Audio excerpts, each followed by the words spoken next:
Hello student, welcome back to our channel. So आज की video में हम देखेंगे कि कॉमन डेरिवेटिव क्या होता है। सबसे पहले आपको मैं ये बता दूं कि ये NISM सर्टिफिकेशन 13 का एग्जामिनेशन के बारे में हम बता रहे हैं। तो ये कॉमन डेरिवेटिव जो है वो एक सीरीज़ है जो कि NISM सर्टिफिकेशन का है। ये सीरीज़ नंबर जो होती है वो होता है 13। जिस तरीके से बहुत सारी कंपनी इक्विटी डेरिवेटिव की डिमांड करती है, उसी तरीके से बहुत सारी कंपनी जो है वो कॉमन डेरिवेटिव की भी डिमांड करती हैं और कमोडिटी डेरिवेटिव की भी डिमांड करती हैं।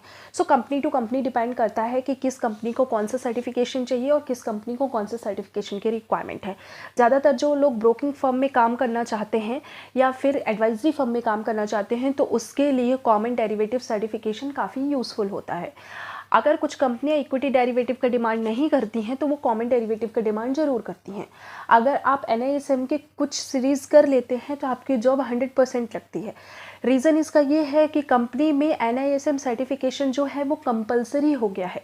अगर आपको स्टॉक मार्केट में काम करना है, जॉब करना है या बिजनेस करना है, सो उसके लिए आपको NISM सर्टिफिकेशन करना बहुत ही इंपॉर्टेंट हो गया है। सो ये सर्टिफिकेशन आपको करना ही पड़ेगा। जिसमें से सबसे टॉप कौन कौन से सर्टिफिकेशन होते हैं बिजनेस के लिए और टॉप सर्टिफिकेशन कौन कौन से होते हैं जॉब के लिए, ऑलरेडी मैंने प्रीवियस वीडियोस में बताया हुआ है। तो आप वहाँ पे जाके देख सकते हैं। प्लेलिस्ट पे जाइए, NISM और NCFM इन्फॉर्मेशन पे जाइए, वहाँ पे आपको सारा वीडियो प्रोवाइड हो जाएगा। और हमने हर प्लेलिस्ट को अलग अलग नाम दे दे के उसके बारे में एक सीरीज़ बनाई हुई है। तो आपको पूरी सीरीज़ मिल जाएगी, आपको भटकना नहीं पड़ेगा या फिर आपको ढूंढना नहीं पड़ेगा कि कौन सा सर्टिफिकेशन किस सीरीज़ का है या कौन सा क्वेश्चन मैंने बताया, कौन सा आंसर मैंने बताया है। हमने सबका एक अलग अलग प्लेलिस्ट बनाया हुआ है और उससे आप जाके सारी चीज़ें देख सकते हैं। सेकंड चीज़, अगर आप NISM की प्रिपरेशन कर रहे हैं और आप चाहते हो कि जल्द से जल्द आपका एग्ज़ाम क्लियर हो जाए, हम लोग कम समय में भी एग्ज़ाम क्लियर करवाने की 100% गारंटी प्रोवाइड कराते हैं। फर्स्ट चीज़ एंड सेकेंड ये कि डिस्क्रिप्शन बॉक्स में जाइए, वहाँ पर आपको नंबर प्रोवाइड किया गया है, उसके थ्रू आप हमें डायरेक्टली कांटेक्ट कर सकते हैं, व्हाट्सएप कर सकते हैं और मैसेज भी कर सकते हैं, कॉल कर सकते हैं। अगर आपको पूरी डिटेल्स चाहिए तो डायरेक्टली आप हमें कॉल करके भी डिटेल्स पूछ सकते हैं। किसी भी वीडियो से रिलेटेड कोई भी इन्फॉर्मेशन NISM की चाहिए तो आप हमें कमेंट सेक्शन पे भी कमेंट कर सकते हैं। आप हमारे सोशल मीडिया प्लेटफॉर्म पे भी, जो हमारे सोशल मीडिया साइट्स हैं वहाँ पे भी आप हमें फॉलो कर सकते हैं, वहाँ भी आप हमें मैसेज ड्रॉप कर सकते हैं। तो आज हम जो सबसे पहला क्वेश्चन देखने वाले हैं, कॉमन डेरिवेटिव की सीरीज़ अभी तक मैंने नहीं बताई हुई थी, ये हमारा मॉक टेस्ट नंबर 1 है। तो ये आपको पहली दफ़ा देखने को मिलेगा जो कि कॉमन डेरिवेटिव का है। कॉमन डेरिवेटिव का सबसे पहला क्वेश्चन जो है वो है अपना, if a day order is not executed during the day it will. ये क्वेश्चन बोल रहा है if a day order is not executed, कोई भी हमने डे ऑर्डर लगाया हुआ है, जो इंट्राडे ट्रेडिंग होती है उसको डे ट्रेडिंग भी बोला जाता है, डे ऑर्डर लगाया जाता है, मतलब इंट्राडे ऑर्डर भी बोला जाता है। So if a day order is not executed, अगर हमने कोई इंट्राडे ट्रेडिंग लगाई हुई है और वह एग्जीक्यूट नहीं हुआ, फॉर एग्जांपल मैंने कोई भी चीज़ SBI के बारे में अगर मैं बात करूँ तो अगर मैंने SBI 305 रुपये में ख़रीदने का ऑर्डर लगाया है और अभी वो 302 रुपये चल रहा है, बट मेरा प्रिडिक्शन ये है कि वो 305 जाएगा तो 308 310 भी जा सकता है, मतलब अपसाइड पे भी जा सकता है वो। तो आपने क्या करना है, 305 रुपये पे उसको क्या करना है, डे ऑर्डर को क्या करना है, पुट कर देना है। ओके, बाई का ऑर्डर आपको लगा देना है या फिर आपको सेल का ऑर्डर लगाना है, इट्स अप टू यू, आप कौन सी पोजीशन बनाना चाहते हैं।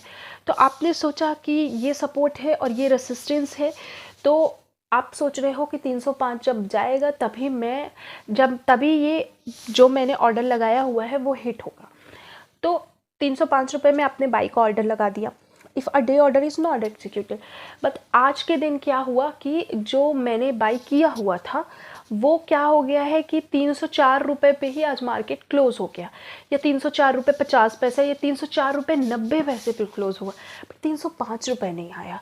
तो मतलब डे ऑर्डर आज एग्जीक्यूट नहीं हुआ।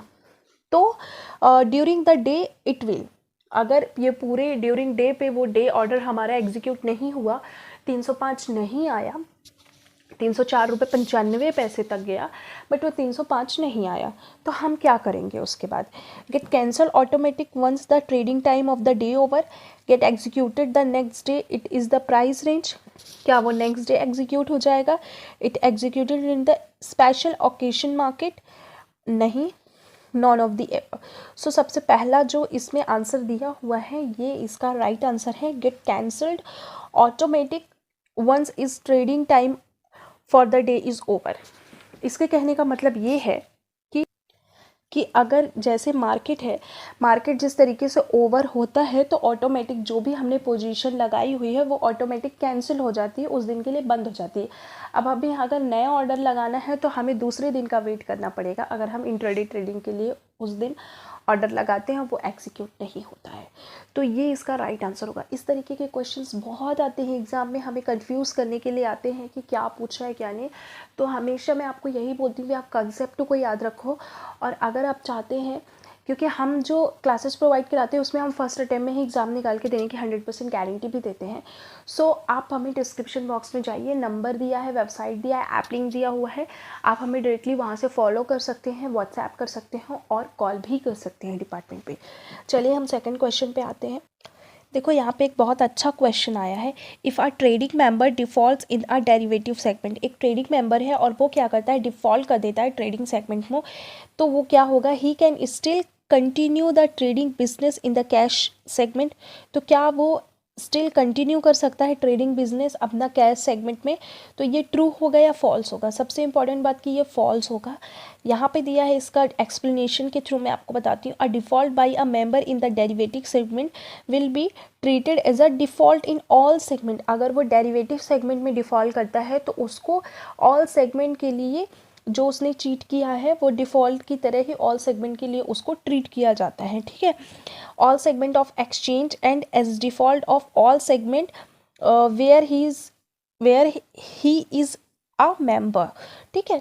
तो वो कंटिन्यू नहीं कर सकता, ना कैश मार्केट में, ना कमोडिटी या किसी में, ऑल सेगमेंट के लिए इसको डिफ़ॉल्ट डिक्लेयर कर दिया जाता है। सो ये इसका राइट आंसर होता है। सो स्टूडेंट आज के लिए सिर्फ इतना ही। आज के सेशन में अगर आपको कोई भी डाउट आता है तो आप हमें डायरेक्टली पूछ सकते हैं, व्हाट्सएप कर सकते हैं, और साथ ही साथ आप हमें कॉमेंट सेक्शन में आप कॉमेंट्स भी कर सकते हैं। चलिए अब मिलते हैं नेक्स्ट वीडियो में, तब तक के लिए take care of your health and your family.